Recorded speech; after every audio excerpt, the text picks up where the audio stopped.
Bon, voilà, vous êtes là avec la publicité Levi's. Bon, c'est bien. Je vois le blue jean avec c'est bien cousu là, Levi's. Mais ça, c'est américain. Ouais, même c'est marqué en bas San Francisco. C'est écrit San Francisco. Qu'est-ce que vous voulez qu'on fasse? Aujourd'hui, nous aborderons celle de Thomas Sankara, dont la première partie portera d'abord sur ses origines et études, ensuite ses débuts dans le monde politique ainsi que son coup d'État, et enfin nous parlerons de quelques-uns de ses idées révolutionnaires. Madame, Messieurs, bonjour, bienvenue à Mongozi TV.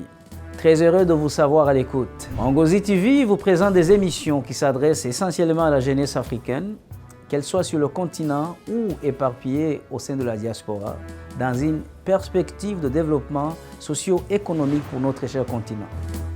Étant le président de la Haute-Volta durant la période de la première révolution du 4 août 1983 au 15 octobre 1987, d'où d'ailleurs le nom du père de la révolution burkinabé, il était aussi à la fois un impérialiste, révolutionnaire également, communiste, écologiste, allié féministe, panafricaniste et tiers-mondiste. Durant ces 4 années au pouvoir, il mène à marche forcée, y compris en réprimant certains syndicats et partis d'opposition, une politique d'émancipation nationale, de développement du pays, de protection de l'environnement, de lutte contre la corruption ou encore de libération des femmes. Il parvient à éradiquer la faim dans le pays, ce qui est d'ailleurs salué par les instances internationales. Il a voulu également le changement du nom de la Haute-Volta, tiré de la colonisation, en un nom issu de la tradition africaine, dont Burkina Faso, qui est un mélange de Moré et de Dioula et signifie pays ou patrie des hommes intègres ou honnêtes. Marié à Mariam le 21 juillet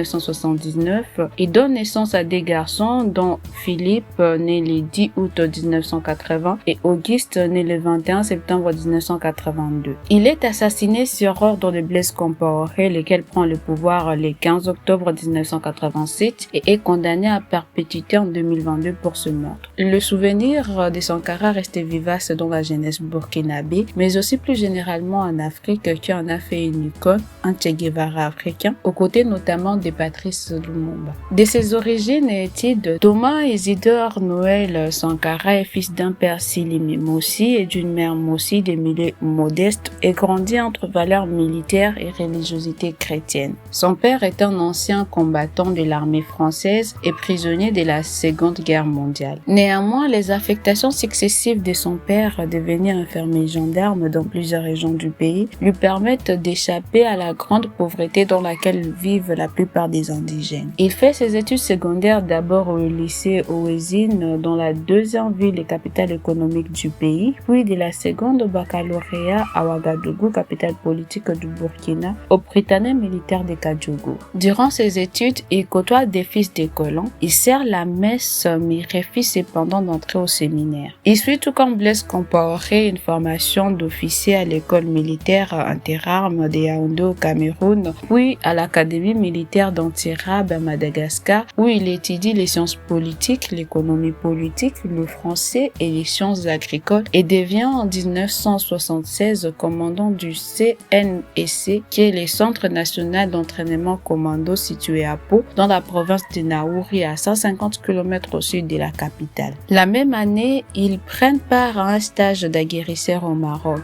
Ensemble, ils fondent le regroupement des officiers communistes, ROC en sigle, dont les autres membres les plus connus sont Henri Zongo, Boukari Kaboré, Blaise Compaoré et Jean-Baptiste Boukari. Durant ses études à Madagascar, il assiste en 1972 à la révolution qui conduit à la fin du régime de Philibert Tsiranana. Cela l'amène à concevoir l'idée d'une révolution démocratique et populaire. De retour à Haute-Volta en 1973 avec le grade de sous-lieutenant, il est affecté à la formation des jeunes recrues. Il s'y fait remarquer par sa conception de la formation militaire dans laquelle il inclut un enseignement sur les droits et les devoirs du citoyen, insistant sur la formation politique des soldats. A-t-il coutume de dire par ces mots, je cite, « Sans formation politique patriotique, un militaire n'est qu'un criminel en puissance ». Fin du site. Je vous remercie. L'impérialisme, les mauvais élèves, les mauvais professeurs.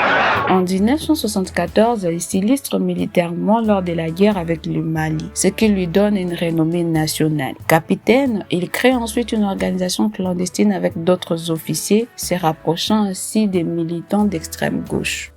Son entrée en politique.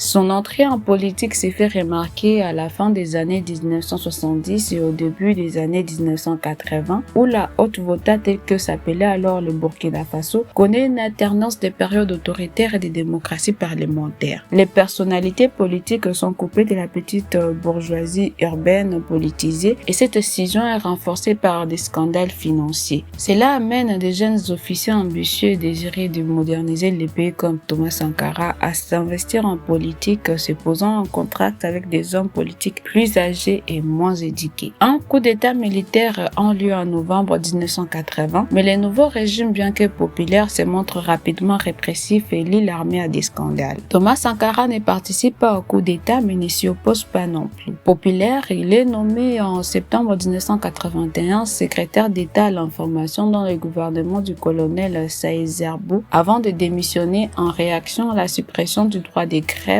déclarant le 21 avril 1982 en direct à la télévision, je cite, « Malheur à ceux qui bâillonnent le peuple ». Fin du site. Et par ces mots, il est alors dégradé et chassé de la capitale. Le 7 novembre 1982, un nouveau coup d'État porte au pouvoir l'émergent militaire Jean-Baptiste Ouédraogo. Plus tard, ce dernier assurera qu'on l'avait choisi contre son gré parce qu'il était l'officier le plus ancien dans le grade de commandant. Puisque en amont, le coup d'État avait été préparé au seul profit de Thomas Sankara, mais que ce dernier avait décliné l'offre au dernier moment. Sankara devient premier ministre en janvier 1983 d'un conseil de salut du peuple, CSP en sigle, position acquise grâce au rapport de force favorable au camp progressiste au sein de l'armée. Il se prononce ouvertement sur la rupture du rapport néocolonial qui lie la Haute-Volta à la France par ses propos, je cite, « Lorsque le peuple se met debout, l'impérialisme qui nous regarde est inquiet. L'impérialisme se demande comment il pourra rompre les liens qui existent entre les CSP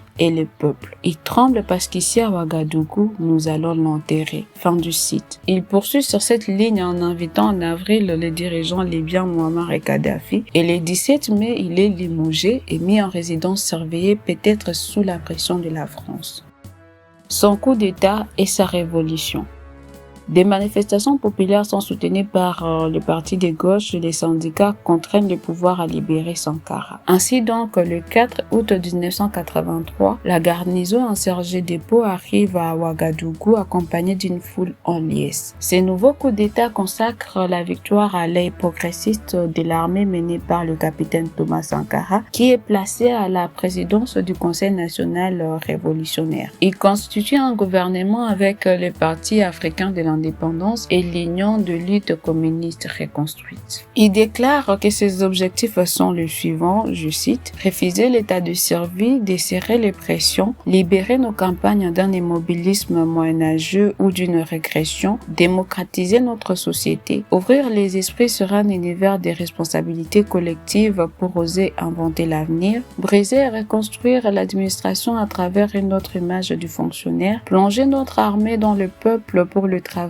productif et lui rappeler incessamment que sans formation patriotique, un militaire n'est qu'un criminel en puissance. » Fin du site. Il s'entoure également des cadres compétents et défend la transformation de l'administration, la redistribution des richesses, la libération des femmes, la responsabilisation de la jeunesse, la décentralisation ainsi que la lutte contre la corruption. Enfin, le 4 août 1984, la République de la Haute-Volta est renommée Burkina Faso. Son gouvernement retire au chef traditionnel les pouvoirs féodaux qu'il continuait d'exercer au profit des comités de défense de la révolution qui sont les CDR en sigle. Inspirés de l'expérience kébine qui sont chargés localement d'exercer les pouvoirs au nom du peuple, ils gèrent la sécurité, la formation politique, l'assainissement des quartiers, la production et la consommation des produits locaux ou encore le contrôle budgétaire du ministre. Du point de vue environnemental, Sankara est soucié de l'environnement. Il dénonce les responsabilités humaines dans l'avancée du désert. Ainsi, en avril 1985, le Conseil national de la Révolution lance ainsi les 3 lites, dont premièrement fin de coupe abusive du bois et campagne de sensibilisation concernant l'utilisation du gaz, deuxièmement fin de feux de brousse et troisièmement fin de divagation des animaux. Le gouvernement mène des projets de barrages alors que les paysans construisent parfois eux-mêmes des retenues d'eau. Thomas Sankara critique également le manque d'aide de la France France dont les entreprises bénéficient pourtant en majorité des marchés liés aux grands travaux. Sur les plans économiques et alimentaires, les dépenses de fonctionnement diminuent pour renforcer l'investissement. Par exemple, quand Sankara arrive au pouvoir, il se rend compte que les ministres se déplacent en Renault 25, voiture haut de gamme, et décide alors que désormais les ministres utiliseront une Renault 5 et ainsi montreront l'exemple. Le nouveau régime vise à développer une économie ne dépendant plus de l'aide extérieure, que Sankara décrit ainsi, je cite, « ces aides alimentaires qui installent dans nos esprits des réflexes de mendiants d'assister, nous n'en voulons plus. Il faut produire parce qu'il est normal que celui qui vous donne à manger vous dicte également ses volontés. » Fin du site. Les importations de fruits et légumes sont interdites afin d'inciter les commerçants à se fournir dans les zones de production situées dans le sud-ouest du Burkina Faso. Cela est favorisé par la mise en place de nombreux circuits de distribution et d'une chaîne nationale de magasins.